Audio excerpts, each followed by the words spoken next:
For if you're a new Swiftie or you have a friend that you're trying to convert to a Swiftie, basically just an overview of everything you probably would want to know about Taylor. So to start, we have just some highlights of her career. I'm not going to read each of these word for word, but if you want to, obviously you can pause.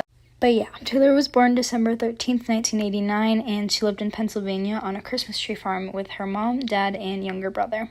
She really enjoyed music, and especially country music, so when she was 14, her family decided to move to Nashville.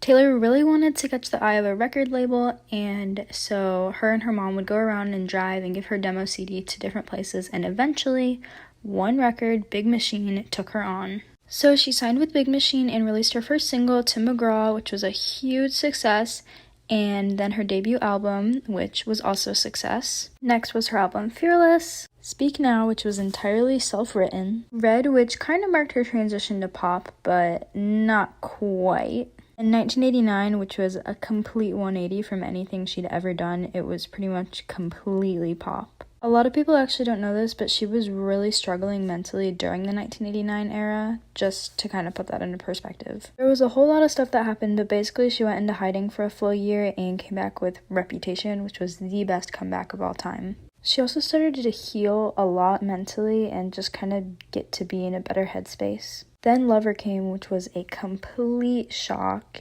going from dark, edgy emo Taylor to rainbows and sunshine and butterflies. Like, it was a wild time. She was also crowned Artist of the Decade, which was amazing. And then she released her first surprise album, Folklore. The album did so good and actually got a Grammy for Album of the Year, if by chance you didn't know. And then she also announced Folklore's, sister, Evermore, which was also amazing. We got Fearless, Taylor's version, and Red, Taylor's version. An honorary doctorate from New York University. Her speech was really good, by the way. If you haven't listened to that, you definitely should. But things were great, things were chill, and then she announced that Midnights was coming. Midnights came, broke the internet, it was amazing, and she announced her next tour. So now for drama and controversy, I'm not going to read all these, you can pause to read them, but I just thought I'd include them just for context so you can kind of understand everything that happened. Now, for important people in her life, we have obviously her mom, Andrea, her best friend, her boyfriend, Joe, her best friend, Abigail, Jack and Aaron, obviously, the Haim sisters, her besties, Selena and Blake, and then lots of other people too.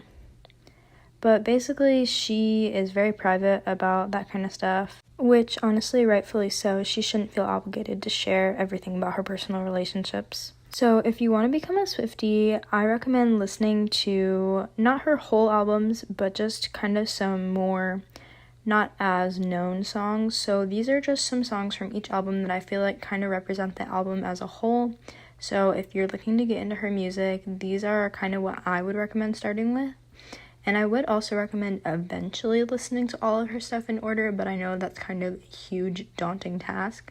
So don't feel overwhelmed, just kind of start with these and see what you think. I think they're all really good, so hopefully you do too. But also, I would suggest watching Miss Americana because it gives a really good glimpse of her life and everything that happened to her. Okay, now I have just 13 kind of inside jokes. So this isn't an inside joke, but the number 13, 1, 2, 3, let's go.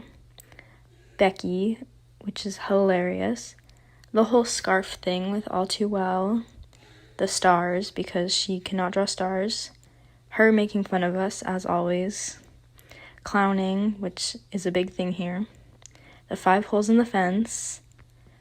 The whale video, which is really funny. When everyone thought Meredith was dead.